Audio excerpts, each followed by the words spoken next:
Now, what I find really interesting is the higher the income level is, the more the kind of dreams and aspiration you have with wealth actually match creating more wealth. Yeah. The lower your income level tends to be, the more your aspirations actually create poverty. And we'll show you exactly how that works and how to switch the mindset around. There's, by the way, nothing wrong with anything on this list. Nothing. Right? It's just the way people traditionally fund them will either make them rich or poor. Now, I want to make you a couple of promises as a result of what we'll be doing here. Right? The first promise is, I'm going to show you exactly how the super rich think to avoid certain things on this list impoverishing them. So they can still have them, but in a way that actually does not, they don't risk losing it all. I'm going to show you how to spot opportunities in the very same mindset so that you're freed to enjoy things without having to worry about it. The key thing here is financial freedom. For me, the idea of financial freedom is not necessarily having $1 million in the bank. In fact, that's probably the worst place to have it. It's to be able to risk the rest of your life on whatever standard of living you like without having to work again. Now, if you choose to work, that's one thing. Then you can do your research, you can start a microbank, you can do whatever it is you want. But the point is, financial freedom comes before wealth. You see, a lot of people think they need to reach up and find all these fantastic things, live this amazing lifestyle and so on. And again, let me emphasize, there's nothing wrong with this lifestyle. But the problem is, on the way there, if people miss the financial freedom step, then this is very temporary. And it'll be there one day and gone the next. Is that why people who win the lottery tend to lose all the money? Exactly. So we're coming on to that as we go through the thing. And this is a well-documented case. Most people who win the lottery or come into a sudden inheritance or big money, within, usually it's within a year or so, sometimes it's within 2 or 3 years, they don't just come back to the position they were in before they started, they're usually worse off. And it has to do with a mental blueprint of what money is, how it works, what it does, and what you do with it. It has to do with a mental blueprint about how much money you're allowed to have. What I'd like to do is show you what that blueprint is, show you what the mistakes are that most people have, show you why people, even if they were earning $1 million incomes, can still be on the poverty line, and how to switch that around. Go ahead. When I was a financial advisor, I worked for the Bank of the Florida Lottery. Mm-hmm. So people were paid with a bank check, and we got to advise a lot of those people. And it was very common. They had one lottery that people would win $500,000 or $600,000, enough money to change a lot of lives. Mm-hmm. But of the ones that I worked with, there was only one who kept that money for more than about 18 months. Right. They normally had, and we would advise them, think about how much you need that you want to spend, and then we would suggest, well, do twice that. You know, they would say, well, I just want to keep 30,000. We'd say, keep 60. Mm-hmm. And then we would talk about investing the rest. But within literally months, they would have blown through all of the 60. They would be calling up, selling these theoretically life-changing long-term investments that they had. And usually within 12 to 18 months, it was all gone. And they've done studies that show people who win those types of lotteries, particularly the one-time payment lotteries, are worse off mentally because now they have the scar of having had all of that, and now that it's disappeared, and they're looking back and thinking that they've blown it all. Now, we'll come on to that, and there's a lot of beliefs around money, about wealth, people who have money, good, bad, and indifferent. One of the key ideas I want you to have is that money does not make you good or bad. And we will explore exactly how that works as we investigate the mindset, the blueprints, and so on. What money does do is it throws fuel on whatever fire is already burning. If you're a good person, money will make you great. If you're a bad person or have a little dodgy streak inside you, it will expose that flaw. It'll make that worse. And you see this happening all the time with people who suddenly get very rich. Their flaws get exposed because they never had a chance to work on them, and it amplifies things.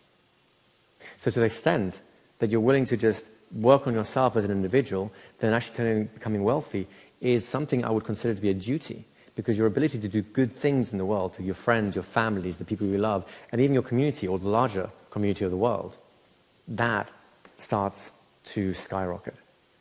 Now, here's a couple of promises I want to make in terms of the things that we will be covering over the next few days. Number one, I'd like to show you the keys in terms of how you think, how you behave, what you do, what you recognize, how you educate yourself, and so on, that will make you wealthier than you will allow yourself to dream of right now. Let me just put this quite straight. A lot of you, if I say you want to be rich, hands go up, right? But if I ask you, how rich can you actually be? How much are you going to actually aim for? For a lot of people, the ceiling starts coming down to what's quote-unquote realistic, 600,000, 500,000, 100,000, who knows? By the time we finish here, I'm going to show you how to reach that ceiling so high that right now it would scare you to even think about it. And it is actually within very graspable, within your means. I'll give an example, and I will talk about this later a little bit more.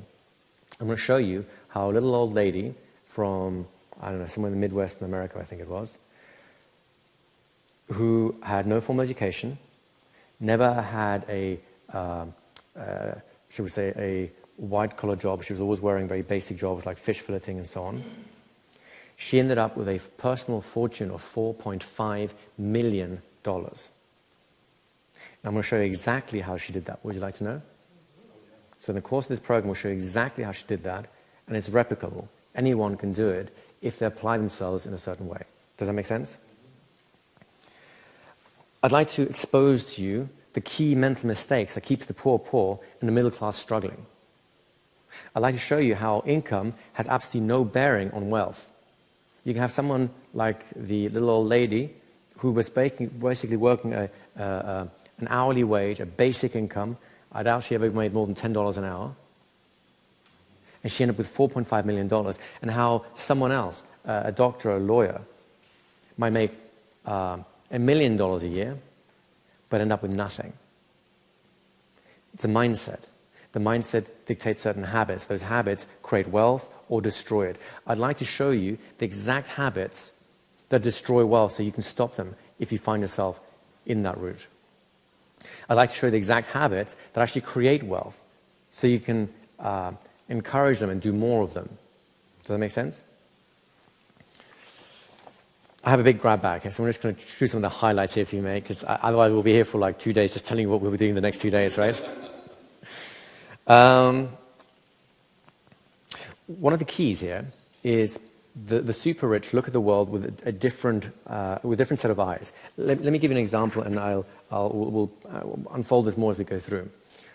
Anyone here ever wear sort of colored, tinted glasses, like rose or red or something like that? And you notice how the world changes. There are certain colors you can no longer distinguish. You have a pink piece of paper, a red piece of paper, a white piece of paper. If you're wearing red glasses, they all look the same, don't they?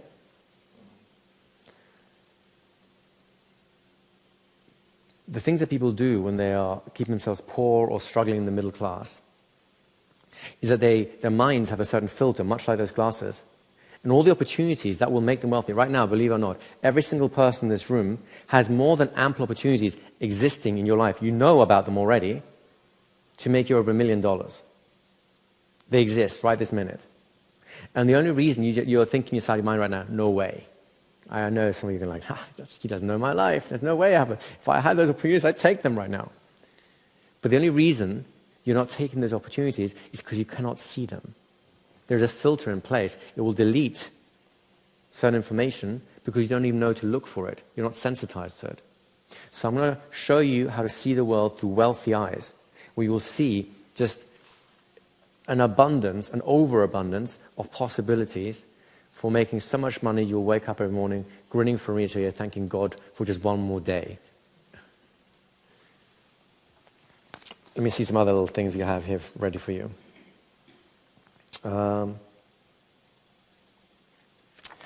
Yeah, I mean, we could go on all day here, but really, what I'm looking here to do is, you know the fairy tale of the goose that laid the golden egg?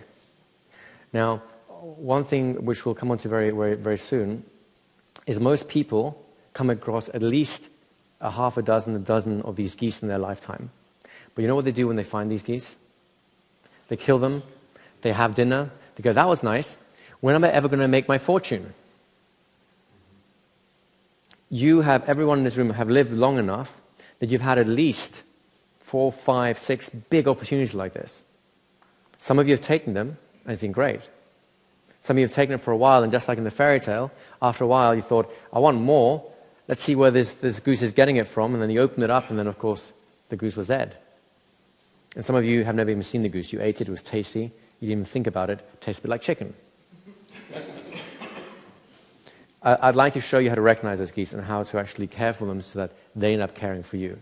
Because one of the things that you want to be focusing on